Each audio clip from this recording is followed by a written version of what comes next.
on, everybody? Welcome to the Monday edition of the NBA Slate Starter Podcast. I'm Eric Lindquist, joined with my buddy Rayen Patnaik, and I would tell you how many games there are, but I'm so mad at Luke Walton that I'm not even positive here at this given time. Rayen Patnaik, how are you? Well, I completely understand your frustrations with Luke Walton. That was pretty much a coaching notes disaster from going from doubtful to starting and kind of ruining our projected value in this short period of time. Where late swapping kind of burned us. It sucks. Honestly, it sucks. And blank Luke Walton, that guy's an utter disaster. So on Saturday, because we're going to catch up on the weekend quick, let's do a little play-by-play of Luke Walton. On Saturday, he says that Marvin Bagley is on a, quote, limits minute. I don't know how you can play 35 minutes and be on a minutes limit. That seems, I don't know, nonsensical. And then Sunday, closer to doubtful for Rajon Holmes. Closer to doubtful, which means, of course, he's in the starting lineup and going to play because, of course, that was going to happen. I don't know. Maybe it was just that I was taking such a stand on Bjelica. I had an idea that maybe Bagley would sit considering he played 35 minutes, but I guess, just he doesn't matter to them, so just throw him out there again for another 30 minutes tonight, so be it. So hopefully you all didn't get burned as badly as I did by such things. Go Bobby Portis. Go Brooke Lopez. What a time to be alive. Anywho, let's get right to it today. Before we get going, hit the like button, hit the subscribe button, and hit the notification bell so you know when this and all the other content at Awesemo is going live. Rayen Patnaik, are you ready to rock? Let's ride. All right, good. I promise I'll be in a better mood now because I'm not looking at my screenshots every 5 seconds to know how bad everything is. Let's go. Luka Doncic, 11,400 up against these Memphis Grizzlies. A date with Ja Morant is generally a good thing to have for any point guard, let alone, probably one of the, if not the best point guard in the league. So I'm pretty excited about Luka Doncic. 11,400. Damian Lillard, 10,900. That is the biggest tag we've seen over at DraftKings for him. But I guess he's earned it with 3 straight 60-plus games at a 79 spot in the middle of it, coming off of 66 against Washington. Yeah, Damian Lillard makes a lot of sense. And then LeBron James, 11,400, gets Washington.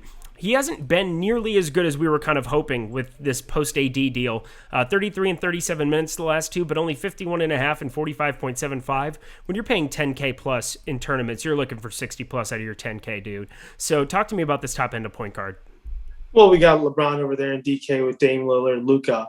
3 guys who can put up north of 70 fantasy points. Based off matchup, I think LeBron has the best matchup, 10-4 versus Washington. I know he's been disappointing without AD the last 2 times. I think if we were to look at projections, many of them sometimes had him north of 60. He's just not shooting that efficiently. 7-21 last time out was pretty disappointing against the finals rematch versus the Heat. Was kind of a ghost in that fourth quarter when they really needed him. Had an amazing steal there. Passed to Caruso. Caruso missed the tough contested 2-point jumper at the end. But LeBron at 10-4, I like him quite a bit versus Washington. I think I'm going to still have to have him projected higher than Lillard and Luka in this because of that matchup. Over there in FanDuel, obviously, LeBron is not a point guard over there. We got Chris Paul, 7,500 in the mid-tier. Other mid-tier options to consider on FanDuel, Ja Morant, $7,200. I like that quite a bit versus Dallas. I think Morant is someone who's been disappointing, I want to say, this year overall. I think people thought he'd perform much better. Granted, he had quite a bit of an injury. Morant has played Dallas twice in his career so far, and he has not crossed more than 30 fantasy points. I want to say that's going to change tomorrow. Nothing really on Dallas scares me for Morant. I think Morant can find a way to get his 7,500 versus Dallas on DK. I like that play quite a bit. SGA, who has point guard eligibility and shooting guard eligibility on DK, 8,400 versus Miami. I think it might be quite popular option to go to. Mike Conley has returned for the Utah Jazz. I think 6K on DK is nice, and 5,600 on FanDuel definitely sticks out to me. That kind of rounds out the point guard at first look at some prices that stick out to me. What's your opinion on our Alex Baker's twin, Alex Caruso, at $3,600 on FanDuel? Is that somewhere we could go down to pay down to? You can. I don't think I will. I think there's just so many guys with a ceiling. And we've seen these last 3 games, 16th, 18th, 20th here, I believe, that he's gotten a little bit of increased run. Hasn't really resulted in anything. 16.9, 19.5, and 5.2 in that Miami game. Legitimately didn't have a bucket, but he's taking the last shot of the game. So that's an exciting proposition. So when you can have a non-scorer take the last shot of a game, you got to do it. Given he was double teamed, I understand why you probably gave up that pass. We're not going to get into that for LeBron. It's LeBron James. I think if we question him at this point, that's just absurd. Kind of in this mid-range, we saw Kendrick Nunn go absolutely ballistic. Played 39 minutes against the Lakers. Would generally be a tough matchup, you would think. Put up 45.5. Goran Dragic will continue to be out. I think you can take some shots. That doesn't feel necessarily like point chasing for me. I would be okay getting to a little bit there. Ish Smith's going to continue to be out for Washington. I guess for me, the main thing I want to ask you, because I'm selfish and I want to know things for my lineups too. So you said Ja Morant. How about these top end of point guards? Because there's so many. So Donovan Mitchell is 8,700. There's 4 point guards that are eligible. 11,400 Doncic, 10,900 Lillard, 10,400 James, and then Russell Westbrook 10,100. What's your priority of those 4 on DraftKings? On DraftKings, I think I'm going to find the money to get up to LeBron James, 10-4. I feel pretty certain about the floor there, and I think there's potential for more than 70 fantasy points against Washington specifically. I know Luka and Lillard have great similar ceilings like him, but I think I'm going to try to ride LeBron until AD comes back, and I think he's going to start performing a little bit better. I think those fantasy production will be a little bit better. I think they're going to need to rely on him quite a bit. I mean, the Lakers team has lost back-to-back. They've lost 3 or 4. They barely got past OKC in those 2 overtime games. They simply have not been playing really good basketball. The team misses AD quite a bit on both ends of the court, and that's an obvious option. The defense has been kind of average, nothing as great as it was last year. I think it obviously will be better when AD returns, but I think, go back to your question, it's LeBron James for me. Nice. Yeah, I guess he came like a rebound and an assist away from triple-doubles. I mean, if he gets those 2, it looks a lot better in the box score too. You would be looking at more ownership. But yeah, maybe a tiny bit of an ownership decrease. However, he is small forward eligible, so maybe not. However, yeah, I definitely like him. 11-4 is just crazy to see for Luka Doncic as well. That's a big number on DraftKings. I do think we missed a key player in the point guard spot, John Wall, someone who's taking on Chicago. Mm-hmm. Yeah. I think keep in mind there's no Oladipo tomorrow. He's at doubtful. Eric Gordon will play. DeMarcus Cousins, I want to put an asterisk by his name. There's something going on in Houston where Houston said there will be parting ways, but they will be playing him tomorrow. So we should see what will happen. But John Wall versus Chicago, I will take my chances with Wall versus Chicago quite a bit. He played them in the preseason. I think it was first game back, the first game of the preseason for him. He looked electric then. I think John Wall could definitely carve his way to a north of 50 fantasy point game against the Chicago team, and I like that price tag at $8K. John Wall is someone who is playing mid-30 minutes, and I'll take mid-30 minutes against the Chicago matchup for sure. Beautiful. Going to shooting guard. Bradley Beal, 9,900 over on DraftKings. Zach LaVine, 9,500, who, I mean, is a fantasy monster. His true shooting numbers are just absurd on the year. The guy is shooting the ball in an absolute elite level. I don't know if you've realized such things, but my God, do I think he is so good at fantasy basketball. Maybe shooting. Go ahead. Yeah, Levine has done this in his Chicago year since he's been there. He really chases that all-star coaches stretch. He did that last year. Obviously, the game was in Chicago. It made a lot of sense for him to chase it, but now chasing it even more, and I think he's earned a spot. These numbers have been through the roof. It's been great to see this guy's game really elevate. Obviously, left Cat and Wiggins when he got traded away for Butler, but overcame an ACL injury. He looks great. I think the offense is obviously electrifying for Zach LaVine. I think that price tag is pretty high, and I think we can take some shots with him. Yeah, I definitely do too. And then Donovan Mitchell, 8,700. Shai Gilgeous-Alexander, 8,400. Looked awfully nice. Good things were happening there. Yeah, I like this top end of shooting guard. It's going to be, Bradley Beal's in the toughest matchup out of everybody, but Mitchell up against Charlotte, that's exciting. Shai Gilgeous against Miami. Miami's playing a little bit quicker, but it's not the greatest matchup, but he's the only guy there, so that's super exciting to me. Could be looking at Horford resting on the end of the back-to-back as well. Obviously, we don't have that news. I love speculating, just like I love Luke Walton. Talk to me about shooting guard some more. Yeah, and I think going back to that Chicago-Houston matchup, Eric Gordon, 6,300 versus the Chicago team. Noah Oladipo, I think, is definitely an option to consider in GPPs. I think it's pretty solid value the way things stand right now. Over there in FanDuel, SGA 7,500. I like that quite a bit. Eric Gordon's 5,300 over there on FanDuel. I like that price tag. It's going to be tough to pay up for Levine and Beal with this solid value, especially Mitchell, 8,300. I think that's solid savings. Devin Booker versus his Portland matchup. I know the last 3 games have been pretty disappointing. He played, he's done well against Portland in the past. The last 3 times he played him has scored north of 47 fantasy points. Granted, that was without Chris Paul. I think Devin Booker, 7,700 on FanDuel makes for a great play. Spend down options, I think in GPPs, you can get some value with Talon Horton-Tucker. Talon Horton-Tucker at that price, 3,900. I know the minutes have been 28 and 17. I would like him to play mid-20s minutes. And against Washington, I think anyone can really be in place. I like THT in GPPs for sure. Outside of that, man, there's some solid studs to pay up for, and he kind of sticks out on FanDuel. Over there in DK, some spend down options. I think Tim Hardaway Jr. is $4,400 versus Memphis. He's one of those guys who's streaky. The last 3 games have been as ugly as it can get for him, but he can put up 30 fantasy points. He can get hot from 3. That's his game. So 4,400 is one of the cheaper price tags you'll see Tim Hardaway Jr. all year long. I think it's a good spot to buy low versus Memphis. I like that price tag over there in DraftKings specifically for him. Speaking of price tags that we like, how about Terry Rozier at 7,300 over on FanDuel at shooting guard only? That is exciting for me for a guy who's going to play 40 minutes. Devontae Graham is doubtful. Fire that up. Another guy who just like a second ago got added to the injury report, Tyler Hero, is he sounds like he's questionable against OKC. So we kind of know as far as like value goes, like maybe Gabe Vincent, whatever. It's not a super enticing spot. I'm not going to take any Iguodala shots. I know that, but something where you can maybe have a little bit more interest in the Kendrick Nunn, where I believe he would be. Is he shooting guard on there as well? Nope, just point guard only. So I lied. Never mind. Moving on. Anything else you want to discuss at shooting guard? Shooting guard, I think taking shots at 35 minutes of KCP could be nice against Washington. Keep in mind, those minutes are nice. KCP is someone who has an upside in him. I expect him to get more shot volume without Anthony Davis.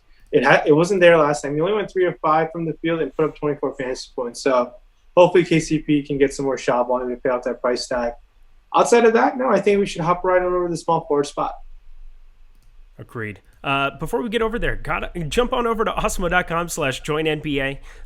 Take a look at all the packages that we have going between the game plan videos, between the projections, between the boom bust tool, which I cannot say enough good things about. The number of things. They was dead on Dennis Smith Jr. If you play Dennis Smith Jr., make sure you check out the boom bust tool. That is like the number one situation that Alex Baker just nailed today. As a Detroit Piston fan, I suppose he maybe had a little bit of an edge and insight into it there. But a 4th-string New York Knicks point guard, former point guard, I suppose.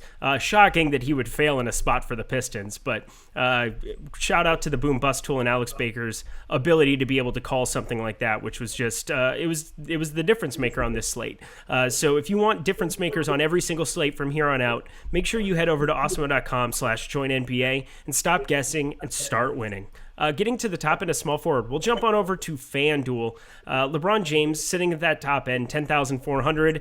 The aforementioned, obviously, Rinpack loves him. That is good enough for me. I cannot possibly poke holes in LeBron James against a Washington Wizards team without Anthony Davis. Jimmy Butler, 9,200, who all he does is put up 40-plus fantasy points a game. At 9,200, though, the last three, we're seeing it start to level out. Miami's just been playing really good in general. I think that's part of the deal, is that hasn't seen those 37, 40 minutes that we saw against the Clippers and then Golden State in that overtime game. So the last two, I mean, Jimmy Butler's kind of like put the hammer down, but hasn't necessarily showed completely up in the box score for a 9,200 guy. Kyle Anderson is the third highest ranked small forward on the slate tomorrow. 7,200. What planet are we on where Kyle Anderson is 7,200? Is he this good coming off of 22.7 against Detroit? That's not great, but I guess in 26 minutes did put up 50.5. Can you pay 7,200 for Kyle Anderson? 28 minutes probably of Kyle Anderson. You can pay it. You don't need to pay it. You maybe That's the right answer. There we go. Yeah. I mean, I think you can definitely take your chances with it. You can save $100 in Gordon Hayward's return to the Jazz. He's going to be playing at Utah. I like that price tag for Gordon Hayward. He's been just super consistent all year long. Has been very good. Solid games from Gordon Hayward all year long. Obviously, LeBron 10-4 on FanDuel, probably going to be one of my favorite spend-up options on the slate. Other options to consider, it's kind of ugly outside of that, man. I mean, you're going to have to pick and choose with guys from like Dorian Finney-Smith in terms of value, Denzel Valentine, they're down there. Bogdanovich is 5,600. That's a little bit more expensive than we've seen him all year long. Duncan Robinson's 4,500, very shooting dependent. Mikal Bridges is 5,500. That's a bit much higher price tag, but it's against Portland. I think that's a spot we can go to. Josh Richardson's 4,700. We know what he needs to do to get there. He needs those defensive peripherals for him to really pay off. Outside of that, man, LeBron and Gordon Hayward, and then on FanDuel, that's how it is. But over there in DK, LeBron has small forward eligibility. Taylor Horton-Tucker, $3,700. I like that. Tim Hardaway Jr. is $4,400. And Gordon Hayward is also $7,100 on DK. Those are some nice options to definitely consider. I think Sterling Brown is $4,100. He's someone who's a GVP-only type of play. Nothing about him is very exciting to play just because, like, he just needs to really get going off the bench, or if he gets extended run due to foul trouble in the starters, he can definitely pay off. But it's LeBron, and then it's everyone else for me over in the small forward position on both sides right now. Yeah, small forward is garbage outside of Gordon Hayward and LeBron. I expect those two to garner a lot of the ownership over on FanDuel. The problem is you do have to find some cheaper guys to play at some of these positions. Like, we like paying up at point guard. We like paying up at shooting guard. Shooting guard, I think there are a couple of decent options there at the bottom end. More so like, Eric Gordon, 5,300 seems like he sticks out. Joe Ingles is now shooting guard for some reason, but probably maybe not there. Taylor Horton-Tucker, we both liked as a GPP guy over there at 3,900. So there's a little bit of savings there. Some of these guys in the mid-range, like David Nwaba, I would take some shots on without Victor Oladipo there. Played 40 minutes against Washington 2 games ago, and that was the one Oladipo was also out. And then the 24 with Philly there, put up 27.5.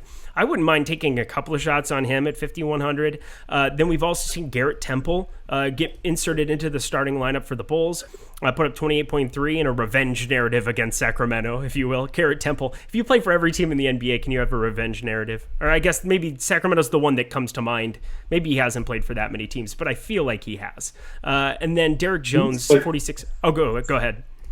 No, he's played for quite a bit of teams. I think off the top of my head, he's played for Washington, the Nets, the Bulls, obviously. Yeah, no, he's one of those guys. I think he's a great teammate. He's like kind of a wanted locker room guy, more or less. Nice. Well, then I feel very, very smart. I would say the one thing that does throw a wrench into any Kyle Anderson interest whatsoever, Justice Winslow, is playing basketball again. How nice it is. Played 21 minutes right out of the gate, actually. 3,900, you could do worse than, some Justice Winslow in your life. So just giving you some punt options down here because we do like to punt small forward. We talk about it a lot. I don't want to have my winning 100K screenshot where I punt small forward to not get discussed on the Slate Starter podcast. So just throwing that out there. And then Derek Jones is going to be very popular, 4,600, coming off of 31 minutes the last two, 31.8 and 36.9. So I expect him to be a popular pairing with either Hayward or LeBron James. Would you agree? And then we'll move on.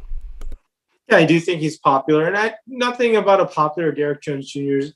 Excites me against this, let's say, tough Phoenix Suns matchup. They've been very good all year long, so I'd be willing to take some chances in pivoting off that ownership, especially on FanDuel, where you get a roster too, and it's a lot easier to jump on bad ownership at times. Love it. Going to power forward, top end. Bam Adebayo, 8,900 over on FanDuel. Going to be your most expensive power forward over there. Porzingis is going to be 8,500 over on DraftKings, so he'd be the next one there, or the first one listed there. But then you've just kind of like a spread out power forward position. I think this is going to be an important one to get right because there's nobody really to pay up for other than Bam, 8,900, Kristaps Porzingis, 7,800, and then Robert Covington, the same way, this third guy off the list. Kyle Anderson, 7,200 over on FanDuel.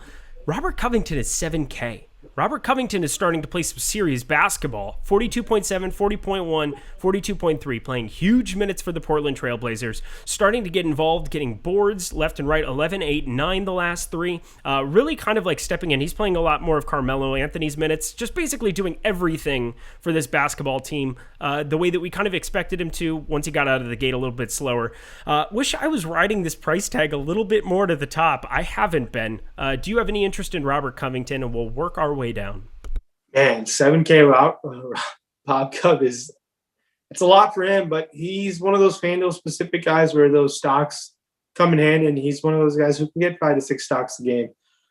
I'm willing to jump off of that now. 7K seems a bit too high for me. I'd be willing to find those extra 800 to pay up for Porzingis, much higher ceiling. I think saving 1,200 going to a Basley works out well. Isaiah Roby could definitely keep in monitor the Horford situation, 4,600 on FanDuel. Jay Crowder is also 4,600, and Royce O'Neal is not exciting, but 4,600. That's significant savings off of Covington, where I would still say Porzingis has the highest ceiling among all those guys I just mentioned. Covington just seems like he can fail a lot easier at that price tag, and it's 7K is quite a bit on FanDuel. I think Kuzma versus Washington, I like that much better than Covington, 5,700. I know he's someone, he played better. He had a nice run there in the game. Took 21 shots. 21 shots, Kuzma, I will take that. Not someone who I'm actively trying to play, but given the situation the Lakers are presented with, I think we can definitely consider that. Adebayo, 8,900, could be the highest scoring power forward on FanDuel. Very important factor there. Over there in DK, Darius Bazley is 5,600. It's a fine price tag. Bogdanovich, 5,300. Could get hot from three versus Charlotte, especially the 3-point bonus is pretty key over there in DK. Kelly Olynyk, if you're looking for a spend down option, is only 4,500. Porzingis is expensive there, 8,500. I'm not sure if I would be willing to pay that much over there in DK, but I think taking some shots against Memphis with Porzingis is fine. Gordon Hayward, $7,100. Sign me up versus Utah. At Utah, I like that price tag with his power for eligibility. And then Maxi Kleber on both sides. I think Kleber is 3,900 on FanDuel. I like that as a great savings play over there. And 4,300 on DK. I know he's not exciting, but the minutes are kind of nice. Sometimes he plays north of 30 minutes. Last time he only played only mid-20s. One of those guys who could get a backdoor double-double, 10 and 10 at that price tag. I think we can take it on this size of a slate. Love it. And I want to just throw it out there because I don't know if Al Horford's going to play on the second end of a back-to-back. So Isaiah Roby would be somebody that would stick out to me as well. Oklahoma City, I guess they do have Muscala there.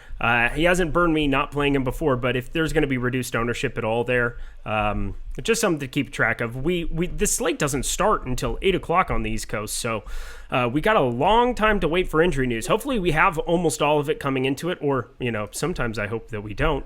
In this case, if it's Luke Walton, he's not on the slate. I don't have to worry about that. So Washington Lakers, the 10 o'clock nightcap, everything's going to, it's a pretty tight window. So 5 to 7 out here on the West Coast, we're going to be watching basketball or setting up our lineups, and nice, easy little slate to be able to throw some stuff together and not have to sit around our computer for too long. But just wanted to throw him out there as well. Anybody else at power forward? No, I just want to say fingers crossed no one feels sick in the locker room and decides not to play the game. Shout out to Steph Curry. Didn't even bring that up. Another thing to tell me, I had 29%, and he was like 16 or 17% owned on FanDuel. There were some sites where I had north of 50, so I feel I feel way worse for you. Let's be serious. B team, A team. Hang on, which way do I point? B team, A team. There we go. There it is. But I think we can round out the Slate Starter Pod with a center stop. Let's do that. FanDuel again. There's not a huge cap on these power forward and center positions. 8,100 is your most expensive center. It's Rudy Gobert, who we know the upside that he can present in certain spots. Basically splitting those minutes with Derek Favors 2/3, 1/3, like literally perfectly. Won't get over 32 minutes, but in those 32 minutes, he can go absolutely ballistic, like we saw against the Clippers 2 games ago. Next game against the Clippers, 33.5, not nearly as nice, but makes for a decent spend-up option there. 7,500, Jonas Valanciunas. Saw those minutes drop down to 25. They got blown up, like from what I remember. I'm not going to read too much into that. They got ran out of the gym by the Suns, who were playing really, really good basketball.